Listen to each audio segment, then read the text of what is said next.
সালামু আলাইকুম। পশ্চিমা গণমাধ্যমগুলো ন্যারেটিভ তৈরি করার জন্য কিন্তু ওস্তাদ। তো আজকের এই ভিডিওটা আমি সবাইকে সর্বোচ্চ শেয়ারের আহ্বান জানাবো, যেন যারা ইরানে বসবাসকারী বাংলাদেশের নাগরিক আছেন তাদের জন্য এই ভিডিওটা একটু আপনারা কষ্ট করে শেয়ার করে পৌঁছে দিবেন। কারণ আসলে সত্য হতে পারে, আবার মিথ্যাও হতে পারে। তবে এরকম ঘটনা যে এই প্রথম তা না, এর আগেও কিন্তু পশ্চিমা গণমাধ্যমগুলো এই ধরনের প্রচার প্রোপাগান্ডা আসলে চালিয়েছে। তারপরেও ইরানে বাংলাদেশের অনেক মানুষ বসবাস করে। আমি চাই আপনারা সবাই ভিডিওটা শেয়ার করবেন। আসলে পরিস্থিতি কোন দিকে যাচ্ছে? ইরান থেকে এই মুহূর্তে পৃথিবীর পশ্চিমা দেশগুলোর অনেকেই তাদের নাগরিকদেরকে ফিরিয়ে নিচ্ছে। পাশাপাশি ইরানের সাথে আকাশ যেই যোগাযোগ ব্যবস্থা আছে সেখানেও তারা বেশ কিছু নিষেধাজ্ঞা আপনার দিয়েছে, ইসরায়েল সহ অনেকগুলো দেশ। তো এর মাঝখানেই আপনার আমেরিকা যে কোনো মুহূর্তে ইরানে যখন হামলা চালাবে এই আশঙ্কা আমরা করছি। পশ্চিমা গণমাধ্যম একটা ছবি প্রকাশ করেছে যে রাশিয়ার রাজধানী মস্কোতে আপনার ভনকোভো বিমানবন্দর, সেখানে ইসলামী প্রজাতন্ত্র ইরানের একটি সরকারি বিমান অবতরণ করেছে। গভীর রাতে আপনার এই বিমান অবতরণকে কেন্দ্র করে আন্তর্জাতিক মহলে নানান আলোচনাও চলছে। প্রতিবেদনটি বলছে, বিভিন্ন আন্তর্জাতিক বিমান চলাচলকারী পর্যবেক্ষণকারী সংস্থার তথ্য মতে ফ্লাইটটি যখন মস্কোয় অবতরণ করে তখন সেটি বিশ্বের অন্যতম সর্বাধিক ট্র্যাক করা বিমানে পরিণত হয়। অর্থাৎ এই বিমানটির দিকে সবারই নজর। কিছু সূত্র বলছে এই বিমানে ইরানের প্রেসিডেন্ট মাসুদ পেজেশকিয়ান অথবা সুপ্রিম ন্যাশনাল সিকিউরিটি কাউন্সিলের সেক্রেটারি জেনারেল আলী লারেজানি থাকতে পারেন।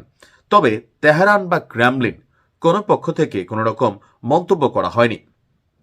আবার কেউ কেউ বলছেন ইরানের সর্বোচ্চ নেতা যিনি, তিনি সপরিবারে এমনকি প্রেসিডেন্ট মাসুদ পেজেশকিয়ান সহ তার পরিবার তারা নিরাপদে মস্কোতে চলে গেছেন। যুদ্ধকালীন পরিস্থিতিতে তারা সেখানে থাকবেন, পরিস্থিতি স্বাভাবিক হলে তারা আবার তেহরানে ফিরে আসবেন। তবে এই সফরটি অত্যন্ত গোপনীয় বলেই দাবি করা হয়েছে পশ্চিমা গণমাধ্যমগুলোতে। বলা হচ্ছে যে উড়োজাহাজটি ছিল মেরাজ এয়ারলাইন্স পরিচালিত একটি এয়ারবাস A321231। এটি ইরান 01 কল সাইন ব্যবহার করে তেহরান থেকে যাত্রা শুরু করে এবং প্রায় 3 ঘন্টা 38 মিনিটের লম্বা সফর শেষে আপনার মস্কোতে অবতরণ করে। উল্লেখ্য যে এই ইরান 01 কল সাইনটি সাধারণত ইরানের সরকারের শীর্ষ পর্যায়ের যারা কর্মকর্তা আছেন তারাই শুধুমাত্র ব্যবহার করে থাকে।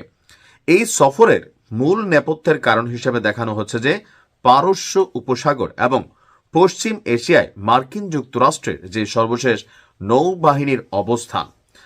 তারপর বলা হচ্ছে যে ডোনাল্ড ট্রাম্পের নেতৃত্বাধীন মার্কিন প্রশাসন সম্প্রতি এই অঞ্চলে বিমানবাহী রণতরী ইউএসএস আব্রাহাম লিঙ্কন সহ ব্যাপক সমরসজ্জা বাড়িয়েছে। এমনকি ভেনেজুয়েলায় ব্যবহৃত মার্কিন যুদ্ধ বিমানগুলিকেও আপনার এই মধ্যপ্রাচ্যে সরিয়ে আনার খবর পাওয়া গেছে।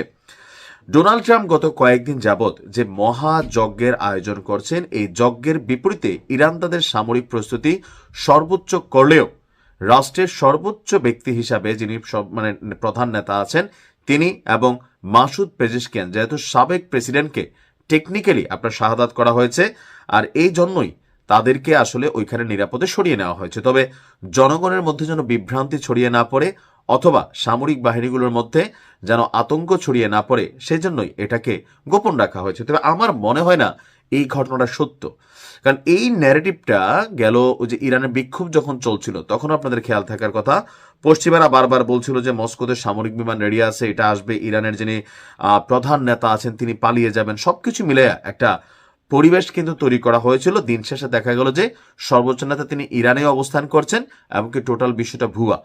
তো আসলে ভালো মন্দ সত্য মিথ্যা আল্লাহ ভালো জানে, বাট আমরা দোয়া করি ইরানকে আল্লাহ যেন হেফাজত করে। আসসালামু আলাইকুম।